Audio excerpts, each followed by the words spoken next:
Ryan Reynolds here from Mint Mobile. With the price of just about everything going up during inflation, we thought we'd bring our prices down. So to help us, we brought in a reverse auctioneer, which is apparently a thing. Mint Mobile Unlimited Premium Wireless. How to get 30, 30, bit to get 30, bit to get 20, 20, 20, bit to get 20, 20, bit to get 15, 15, 15, 15, just $15 a month? Sold! Give it a try at mintmobile.com/switch. $45 upfront payment equivalent to $15 per month. New customers on first 3-month plan only. Taxes and fees extra. Speed slower above 40 gigabytes. See detail. Visit Avery.com, AVARY, for the most up-to-date news and information on Team Avery. Avery, Avery, Avery, Avery, Avery, Avery, Avery, Avery,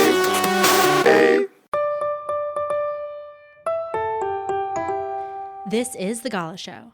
I'm your reporter on the beat, Gala Avery. On this episode, you may know my guest as one half of the musical duo Tom and Andy. Together, they've scored films such as Alexandra Aja's The Hills Have Eyes, Paul W.S. Anderson's Resident Evil Afterlife, and Mark Pellington's The Mothman Prophecies. The list goes on and on and on of scores that they've composed, and you may have heard their music over commercials for brands such as Reebok, Fiat, Nike, and Red Bull.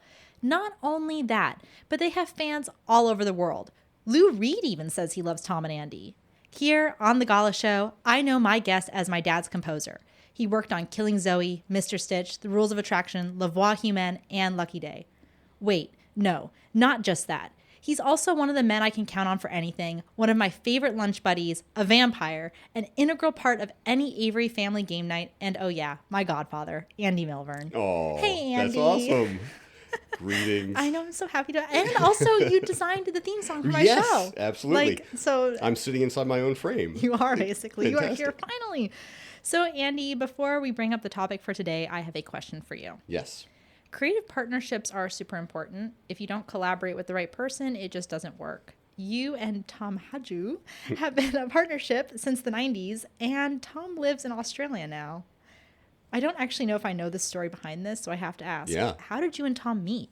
Yeah, it's funny. So we met in grad school at Princeton. I had been there as an undergrad and stayed on for grad school, and it's always a small crop there in the composition department. 4 or 5 students a year, and Tom was one of the other students. In the master's program? Or Yeah, only 4 or PhD 5? actually. But yeah, PhD. Yeah. Wow, Andy, I didn't know you had a PhD. Well, I don't. I never finished it. But I stayed there for 4 years, which was kind of the point. So Tom showed up the same year that I slid over from undergrad into grad, and we just immediately hit it off and started working together. And that's a weird thing to do in academia. You're supposed to be there on your own little track, doing your own little research and developing your own little ideas. And especially in the music department, to sort of creatively collaborate was just weird. And to the credit of the faculty in the department, they kind of adapted themselves to that idea, and we were a team almost from the first year on. Really? So yeah, Tom and Andy yeah. was started at Princeton. Yes, we didn't have the logo yet, but You had were you guys ever Andy and Tom? No. Well, I think we probably tried that once in a while.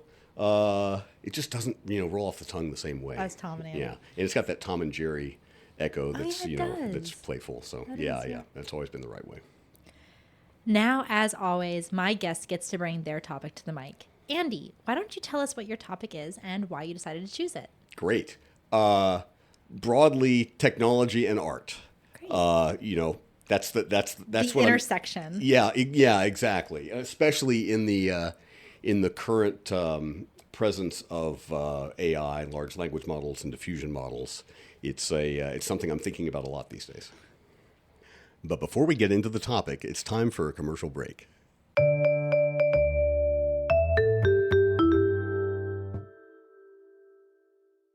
Back by popular demand, the Video Archives merch store is up and running. Get your favorite t-shirts, hats, notebooks, stickers, and more at videoarchivesmerch.com. You know me. I write all my notes in the Notes on Cinema notebook, the Gall edition, of course. Check out videoarchivesmerch.com to get yours today. Ryan Reynolds here from Mint Mobile. With the price of just about everything going up during inflation, we thought we'd bring our prices down. So to help us, we brought in a reverse auctioneer, which is apparently a thing. Mint Mobile Unlimited Premium Wireless. Ready to get 30, 30, bit to get 30, bit to get 20, 20, 20, bit to get 20, 20, bit to get 15, 15, 15, 15, just $15 a month? Sold! Give it a try at mintmobile.com/switch. $45 upfront payment equivalent to $15 per month. New customers on first 3-month plan only. Taxes and fees extra. Speed slower above 40 gigabytes. See detail.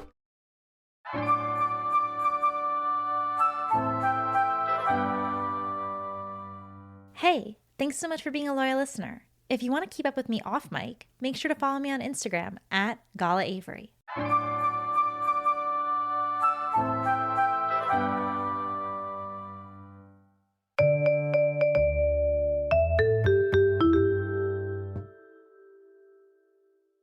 And we're back. You heard it here. We are going to be talking about technology and art and how they intersect. So I have 30 minutes on the clock and our time starts now. So it's actually funny because one of the things when I was writing my intro about you was that, yes, you do all this music, but I didn't know how to incorporate the fact that you also do like a ton of coding and like a ton of like you and my dad tried to make that app, the Kisser, and also like the Blow You Away app, like way back when Apple was first like opening up their app store, and you guys were actually coding stuff together. Right. Yep. Yeah, it's funny. So for me, music making is a lot about the technology and about trying to figure out how to use technology. In fact, music feels kind of like a technology to me, like it's a way of doing things, and it's sort of a platform or something. Well, it's very mathematical. It is, absolutely. And then I also know about you a little bit that you were in that like linguistics program for like one day. Yeah, that's funny. Yeah, so I showed up at school. This is as an undergrad thinking, linguistics was what I thought I wanted to study. And naively, the reason I wanted to study linguistics is I just thought language was crazy. Like, I didn't understand it. I wanted to understand how it was. It seemed to me like it was the way that we thought, that language was somehow how we operate, and I wanted to study that.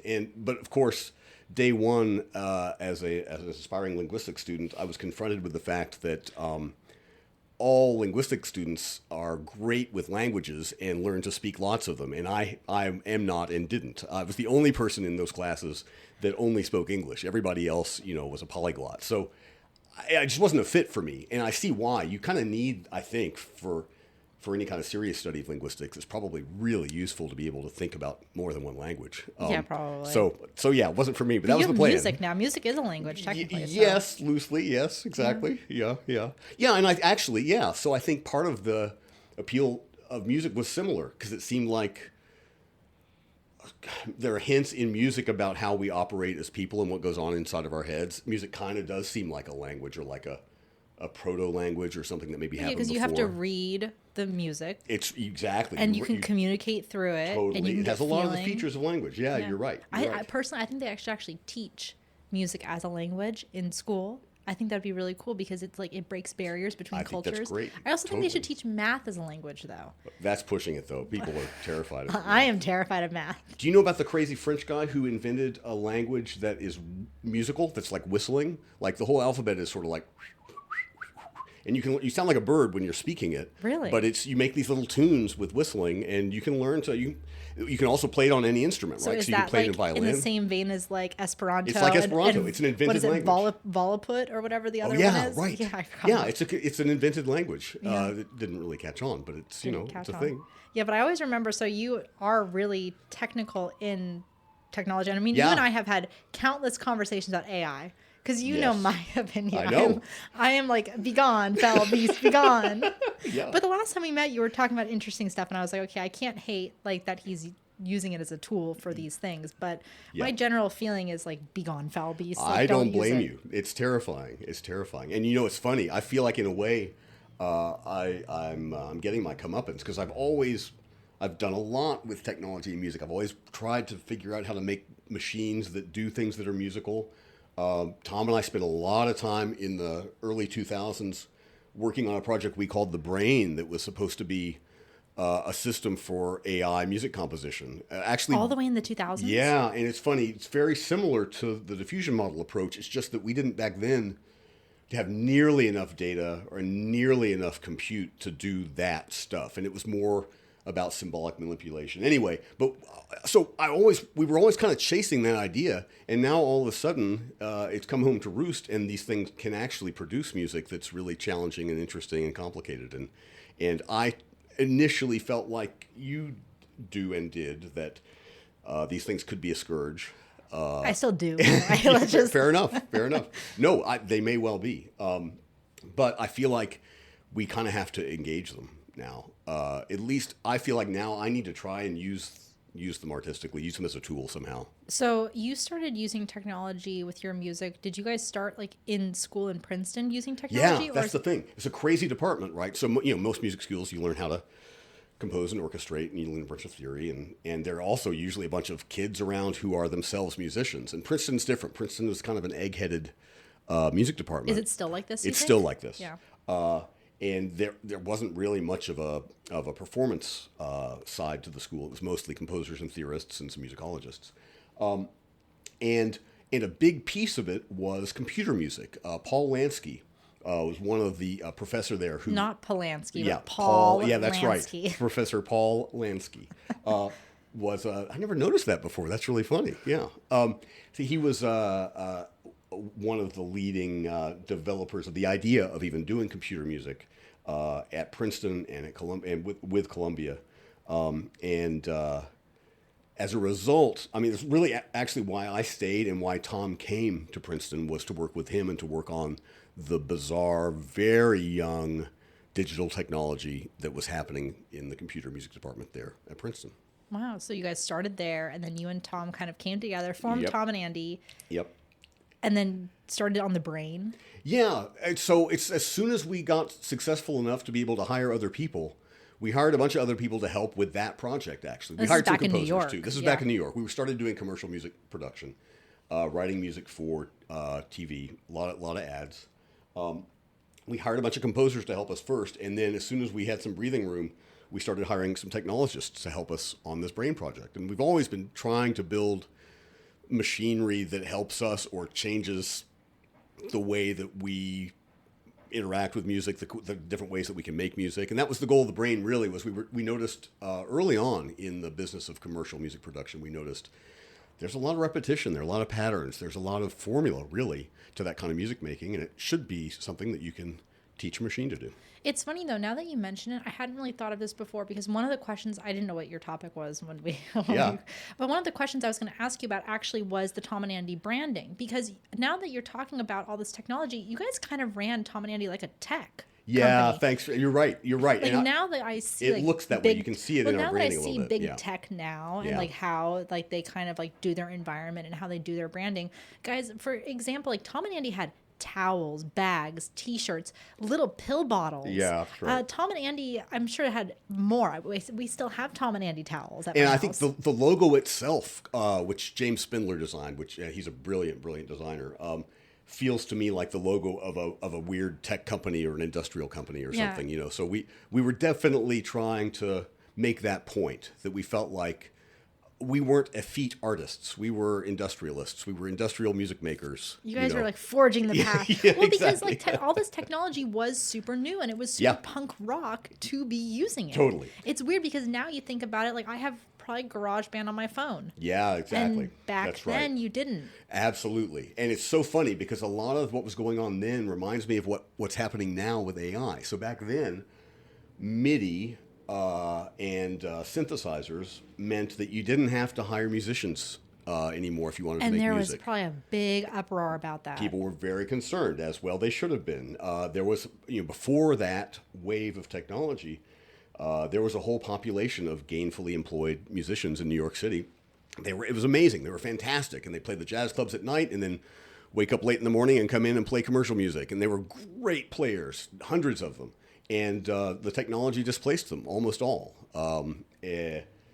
So, that's happening again, or it's about to happen again, I think, but this time even further up the food chain to the composers and the producers. And the thing that I noticed then, and it's also the case with sampling, you can see this with sampling and with hip hop, is it's true that the technology disrupted a lot of stuff and sadly put a lot of people out of work and sadly destroyed some important, I think, culture around live performance and musicians, but it also made new expressions of music possible, new kinds of music possible that you couldn't really do before the technology happened. So I think that's about to happen again. This time it's striking a little closer to home if you're a composer or a producer, because what you're bringing to the party is a lot less clear now than it was. But I think it's going to be the same story. I mean, we've talked about privately, my big issue with AI is that I'm not really worried about like for my generation, but I'm worried about for the generation below me. Actually, I'm probably more worried about the generation below Gen Alpha. Like the iPad kids who are being raised on this technology. But my biggest concern is that AI is going to be a creativity killer, a motivation killer. Yeah. Because why bother to learn how to do something when the computer can just do it for you? And I'm sure that the same argument was made about like books to TV and stuff like, oh, like you're just going to sit in front of the TV all day, or like, oh, like when an iPhone came out, like, oh, you're not going to like go to the library or whatever. Like I'm sure over like the technology has always had this concern, but I'm just really nervous for kids. Like, why learn to play the piano when you can just put into the AI model? I'm with you. All of a sudden this, and then when people don't have creativity and they don't have motivation, they just sit and they scroll. Totally and they get agree. that little dopamine hit, and you're not actually Totally creating anything, and you're not actually exercising those muscles, and then you forget your entire past. You have no connection to it anymore. You have no I connection. totally agree. And I feel like I'm hopeful that this technology will be like the others, and it will not just destroy the stuff we care about in our culture. But something about this wave makes me a little concerned that may not be the case. I was thinking. Interesting. Also, this is interesting because you've kind of changed your tune a little bit Well, from the first time that we started talking about this. You were really excited about it. I was. I'm now. And we haven't talked about it since. Because I'm like, I'm like hissing at it. I'm like, ah. Well, and I'm ambivalent now. I am excited about it, but I'm also terrified. And I think recording technology may be an instructive thing to compare it to. You know, before we knew how to record sound, the only way you heard music was if there were live people who had practiced a bunch and played it with you or for you, or that the arrival of that technology must have just been terrifying and amazing, and it really meant that now, you could make the same argument that we make now. Well, why would anybody bother to learn to play? One or two people will get recorded playing really good piano music and really good violin music, et cetera, and you'll have all you need at that point, and there'll be no need for carrying on the tradition of learning and performing music. And that wasn't the case, but I could see how at the time it might have felt like that was where this was going. But we also did actually kind of see the inverse of that happen, though, like with silence to talkies in movies, because a lot of silent stars, their voices weren't for the talkies, and so they just kind of faded away. And do we have silent films now? Very few and far between. It's kind of an art form that has been lost, especially like the silent comedy, like with Chaplin, etc. But we did kind of lose that whole genre of movie. That's a really good point, Gala. And it's funny, I'm thinking about silent films a lot these days because of the technology. Not only did we lose that culture, there was a musical culture around that, right? There were people who played the music for those things. Yes, exactly. Pianists or organists.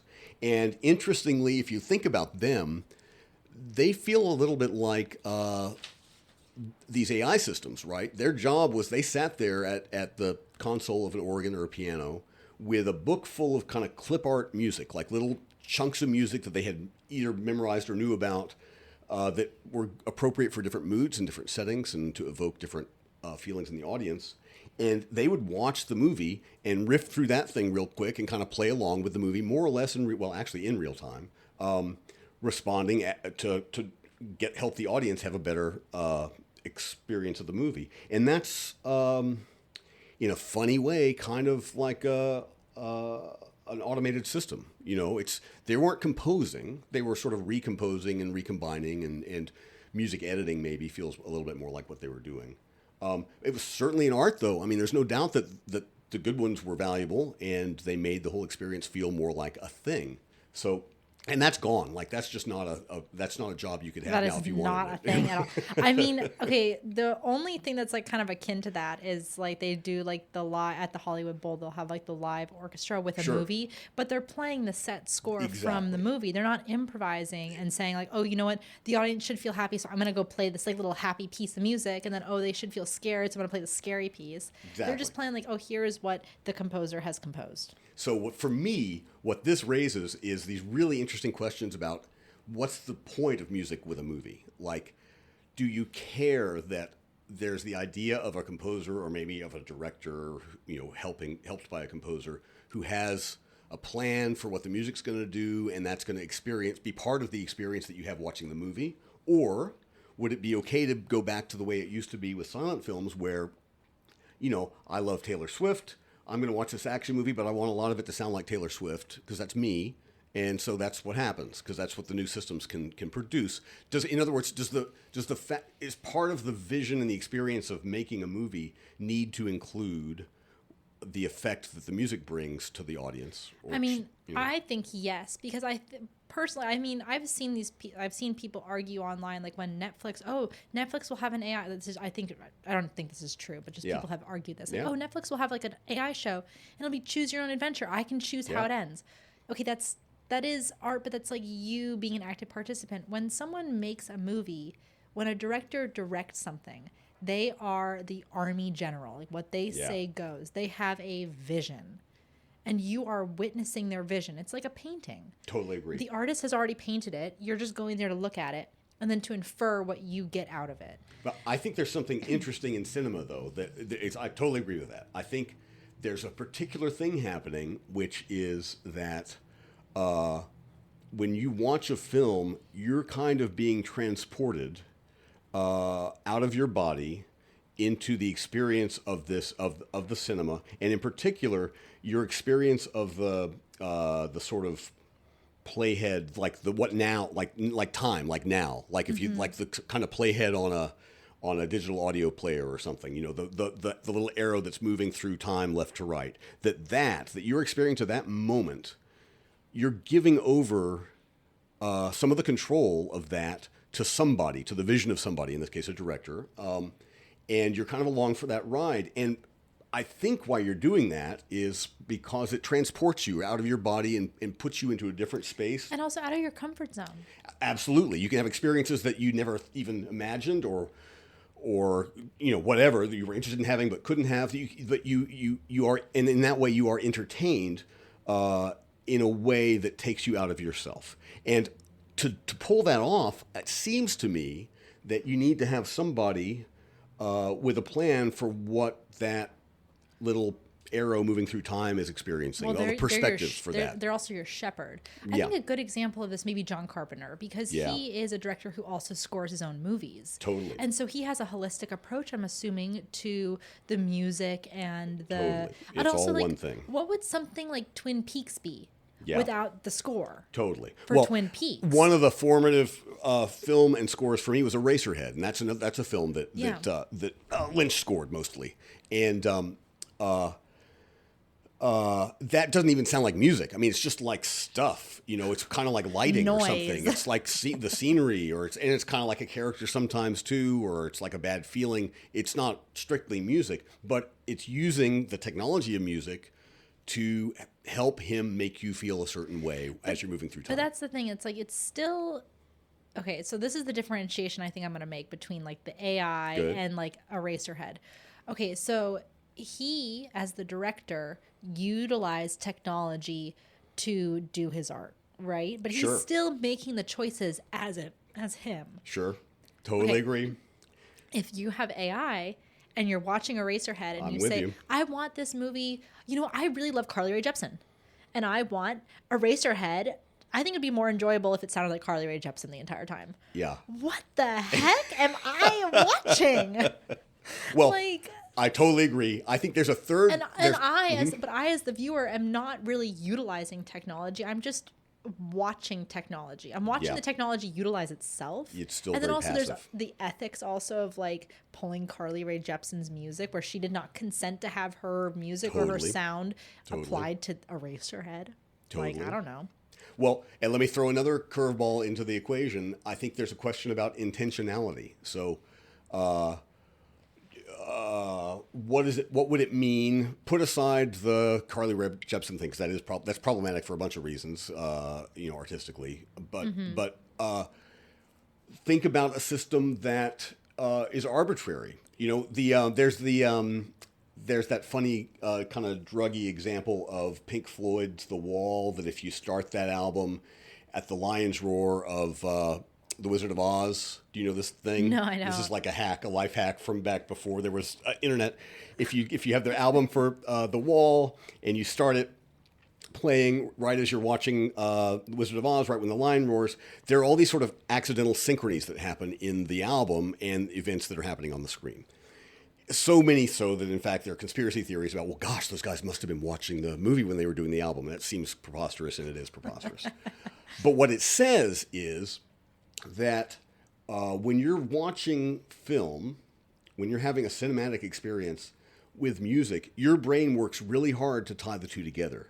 And you may not be using technology explicitly, pulling the knobs on the machine that's driving the Carly Rae Jepsen mutator, but behind the scenes, your brain is trying to make connections to what it's hearing and what it's seeing. And it'll work really hard. This is a thing you learn as a film composer, that actually you can get away with a lot of wiggle in time and in tone, because people so badly want it all to kind of line up and make sense and congeal. Your brain puts it together. And your brain puts it together. And the fact of putting it together causes your brain to have certain reactions and feelings and feel certain ways about the subject matter. And the way your brain puts it together probably reflects how you feel about it. Like if, for example, you're watching The Wizard of Oz, and those images of the tornado and the Wicked Witch swirling around psychedelically, if those are scary to you for some reason personally, you're going to notice the moments that dark, weird, crazy sounds in the music kind of line up with things that happen on the screen.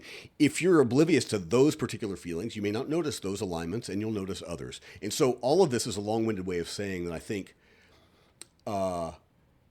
when you watch something synchronously, or you watch something where you're trying to derive some meaning out of the way it's all been put together, the audience, who usually feels like they're just being passive and they're along for the ride, is actually doing a bunch of work and making a bunch of connections.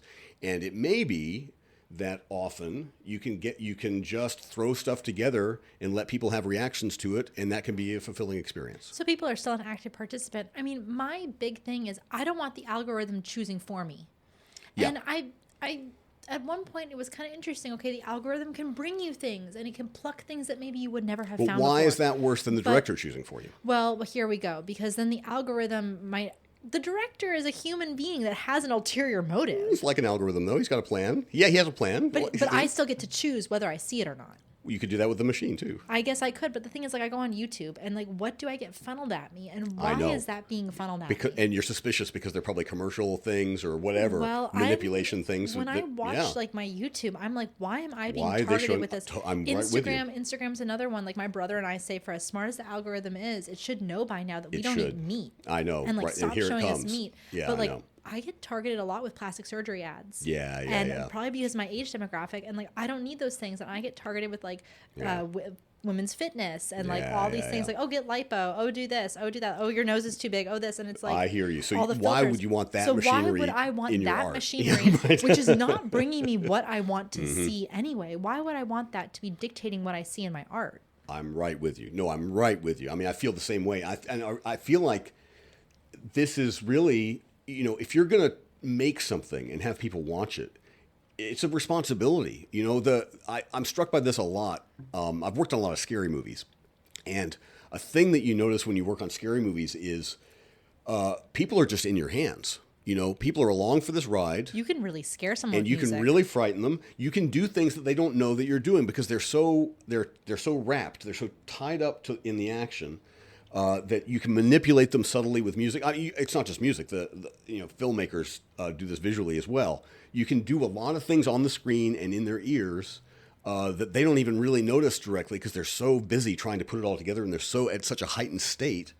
And I feel like there's a responsibility there. Like I think you can get in I there fully agree. and reach into the mechanism of how they're thinking and feeling about stuff, and you can manipulate them. And fortunately, I'm not a Google algorithm, so when I'm doing that, I'm not doing anything untoward and trying to manipulate them into buying something or changing who they think they are. But you certainly could. But also the thing is, it's like, yes, a director has an ulterior motive, but that's their own personal motive. And then, like, it's just this conglomerate. Like, I don't know where it's leading me. And I think the word ethics is really good because people still do have a personal moral code.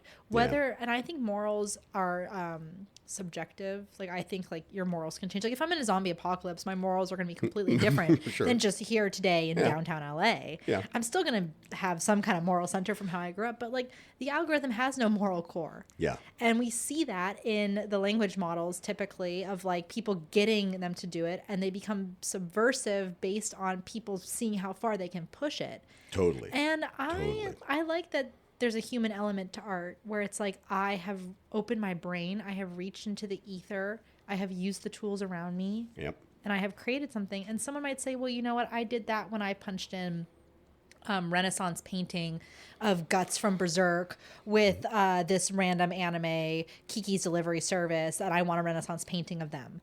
Oh, I did that. No, you didn't. If you had, like, taken pen to paper, maybe you had, but... Well, okay, so here's... I agree with most of that, but I will observe that I think we're heading toward a world that feels a little bit more like what you just described, that there'll be a kind of a form of art that's more like curating, that's saying, here's this image that I think is interesting. No, I didn't do the craft necessary to make it happen, but I'm presenting it to you, and in fact... I'm presenting it to you juxtaposed with this other thing and maybe with this other music I found, and none of it could I have made by hand. But I would suggest that collaging and juxtaposition and synchrony are still human things, valid human technologies that could be expressive. Yes, okay, but who owns that? Because if you are pulling from material that someone else owns copyright to, and I'll give you an example. I don't know if you heard the story recently about there was a photographer who took a photograph of a woman, and then an artist flipped the image and painted a portrait of it. And he won some big prize, and he has copyright over the portrait. Well, they just awarded the photographer the copyright because they said that it was copyright infringement of her photograph, even though he used it and he hand painted it. So it's like when someone makes this collage image and they're pulling, or someone even writes a poem and they've used all of Reddit, which does not seem like where you should be training something, but all of Reddit, and they're pulling from it. Well, like, where's the authorship there? No, where's I'm right. the authorship? The problem is, I think, the challenge is that the definition of copyright and authorship and the laws that we have now are not adequate to this new wave of technology, and they're not going to hold up, I don't think. And they need to be retooled. I think it is important to still tie people to the idea of authorship and creation, but it's got to change somehow. And I don't have a solution. Well, like, if someone uses, like, your piece of music that you've composed and you've written, and they, like, put together, like, or even if they're like, oh, I'm going to put together all of Tom and Andy's catalog, and then I'm going to be Tom and Andy. Yep. Like... But what if the output of that, any individual piece that comes out of that isn't obviously a copy of anything we ever did? It just sounds a lot like us because it's kind of in our style. What's the harm in that? That's kind of how composers learn to write anyway. That might be how composers learn to write, but, like, let's think back to Prince. Like, Prince, or, like, even, what was it, Men at Work, like, with the Kookaburra song. And, like, when there are pieces, okay, I did a legal writing class, and for some reason I got the Prince Taylor Swift. Like, they did some fake thing where, like, Taylor Swift took from Prince. Like, a 3-chord thing, and one person had to argue for and one person had to argue against. I can't remember which one I had to argue, but I did argue it, and I won. But it's like, where do you draw the line there, I guess, also? Yeah. If you're taking a bunch of stuff from a bunch of people. It's just tough because it is also kind of what artists did before we had this technology. You know, you read a lot of art books or you listened to a lot of music growing up, and then you start making your own thing. And you put your own stamp on it, but where do you draw the line? And the problem is now this technology listens to a lot of stuff, and then it produces something that by existing copyright standards is not a violation, but clearly is a result of it having listened to a lot of stuff. But don't you think there's a difference between, like, homage, Because like you could be saying like, oh, if someone took all of Tom and Andy and then like put it in the AI and then was like, I'm Tom and Andy now, I'm an homage to Tom and Andy. Yeah. I just don't, that doesn't fly with me because you're not actually creating, you're just putting it into the computer, and the computer, in the end, the computer might own the copyright. Right. Listen, I think this is a terrifying problem. I think it's really telling that in the end, Google did not sue OpenAI after it became clear that OpenAI trained a bunch on YouTube videos, which Google owned. And I suspect it's because Google themselves are training on a lot of stuff that they don't want to get copyrighted for. And as soon as they sue, there's a precedent. Exactly. Right now, it's all still kind of not clear how this is going to shake out. So my feeling just is that our existing idea of what copyright is and what works of art are and what authors are needs to adapt really quickly in the face of this technology. I've talked to a few like artists about this, and they've told me that like they just think that AI will always be derivative because it is deriving from all these things, and it's never like someone said like, oh, it's never going to make the next Pulp Fiction. Like here's my pushback about that, and listen, believe me, I'm on Team Human as much as the next person. Thank you. You better be. But I feel like, in fact, a lot of the work that we did on the brain back in the day was based on this idea that making analogies is one of the things that makes creative things happen. So, for example, I hear a reggae bass line and a keyboard that goes with that. That you can think of that as kind of A is to B. That's one relationship: the reggae bass line and the reggae keyboard part. Oh, here, continue that. Okay, I'll just finish this up. And then the second half of the metaphor is, okay, now somebody plays me a new bass line that I've never heard before. I want to come up with a keyboard part that has the same relationship to that new thing that other keyboard part had to that other bass line. And that feels to me as a composer like a creative challenge. It's something interesting to do. It has enough constraint and problem solving about it that it makes me do something novel, and I'm often creative when I do that.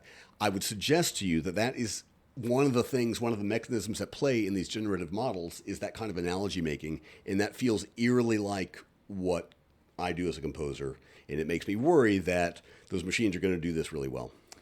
I will end this by saying, hasn't anyone seen any movie ever? Hasn't anyone ever watched The Matrix? Hasn't anyone ever watched Rollerball, Logan's Run, any 70s movie that takes place science fiction? Hasn't anybody watched any of it? It does not end well for us. So that is all the time that we have for today. But Andy, is there any final thought that you would like to leave with the audience? Just what we were saying, I think that there's I think now is an amazing time to be an artist or a creator or to be an audience member, frankly.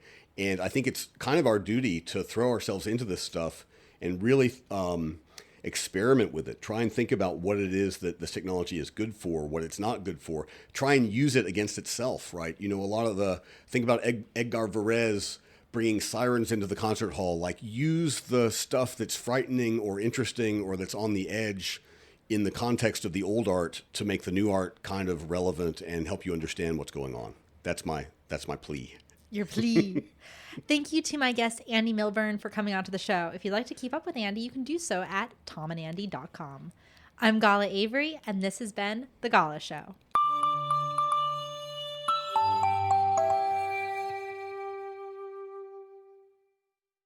The Gala Show is brought to you by Avery.com. This episode was executive produced by Roger Avery and produced by Gala Avery. Music composed by Andy Milburn. As always, I'm your host, Gala Avery. Copyright 2024, all rights reserved.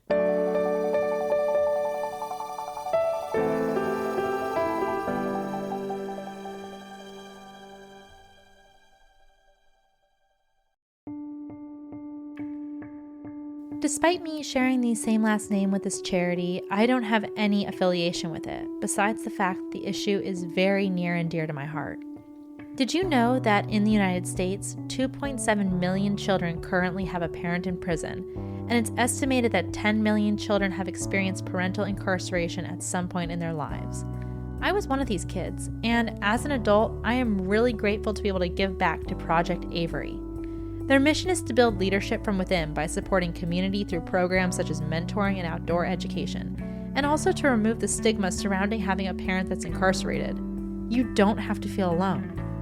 If you know a kid who could use these resources or would like to donate money or time to the charity, please go to Project Avery, that's AVARY.org, to check out what this amazing charity is all about. Again, that's projectavery.org. Thank you guys from the bottom of my heart. Hey moms, looking for some lighthearted guidance on this crazy journey we call parenting? Join me, Sabrina Kohlberg, And me, Andy Mitchell, for Pop Culture Moms, where each week we talk about what we're watching and examine our favorite pop culture moms up close to try to pick up some parenting hacks along the way. Come laugh, learn, and grow with us as we look for the best tips. And maybe a few what not to do's from our favorite fictional moms. From Good Morning America and ABC Audio. Pop Culture Moms. Find it wherever you get your podcasts.